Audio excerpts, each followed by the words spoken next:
and this would be dated to probably around 1400 AD. And here it says, pretty much talking about the emperor, he takes up the affairs of empire not through human decree or patriarchal consecration, but by something divine, on injunction from above, like the great David he received, in turn, the chrism and the acclamation. So this quote is kind of saying that the Byzantine emperor, even though he is getting his powers to the state, even though the patriarch has consecrated him, it's not just a religious or secular function, or excuse me, not just secular function, but also religious, that God has given him these powers, that he is a new David. Lots of descriptions of the emperor are using old biblical language to sort of explain his role in society, so David is one of those. And sort of those four quotes are going to bring us sort of the idea of how Byzantium sees itself, and that is Zion reborn. In this Middle Age landscape, they are a state dwindling, losing territory left and right. And so like the Israel of old, they see themselves as God's chosen people, and they sort of struggle with this idea that, yes, we are God's favorites, we are God's chosen, but how does that equate to us losing battles? How are we losing land? How are we sacked by friends in 1204? How are we pretty much losing in every aspect if we are God's chosen? And so sort of the language used to understand this is sort of Davidic language from the Old Testament, in that no matter what happens, like God let the Israelites go to Babylon, he let them face their exile, they sort of see themselves as this cast again. So the emperor, I'm not sure that's my phone, apologies. The emperor, he is the new David, and so a lot of language too comes from the figure of Melchizedek. That's an Old Testament figure. I don't know if anyone here, you might be familiar with him, but he is sort of seen as a typology of Christ. He is, I think he shows up in 2 lines in Genesis, and that's it.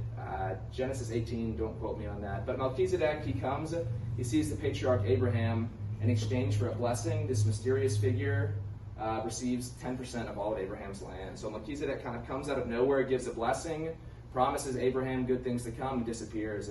So the emperor kind of sees himself uniquely as both David and Melchizedek. In the sense of David, he is receiving from Christ a blessing, but he also is a new Melchizedek in that he sort of presents himself as a figure of Christ. He is the one who from the Lord, through his works, receives good blessings for his people. He kind of acts as the intercessor between God and the kingdom. So he kind of fulfills these 2 unique roles that we see in the Old Testament, and they use that language to kind of explain this relationship. So kind of what I said there, the empire, they see themselves as the bastion of true religion, true identity, true Christianity, and sea of heresy. At this point, there's a division between the East and the West, so they would see sort of papal Christianity in the West as a heresy. There's a lot of differences, one of them being the filioque.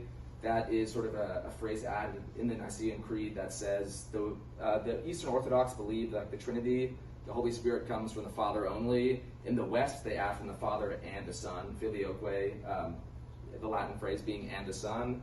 There's a lot of tension there and sort of slight differences in theology that may not seem so apparent to us, but at the time that was a very big deal, and to some circles still is. But anyway, they see themselves as sort of a new Israel with the emperor as David. They are sort of the chosen people in a sea of heresy and evil, but then also kind of what I said earlier, that they're also the heir of Caesar. So they've got this sort of unique role that they are sort of receiving their powers from God and Christianity, but they also see themselves as the legitimate heirs of the Roman Empire, and that also causes tension with certain factions like the Holy Roman Empire who might say differently. And then kind of finally, the emperor, he is a Caesaro-papist.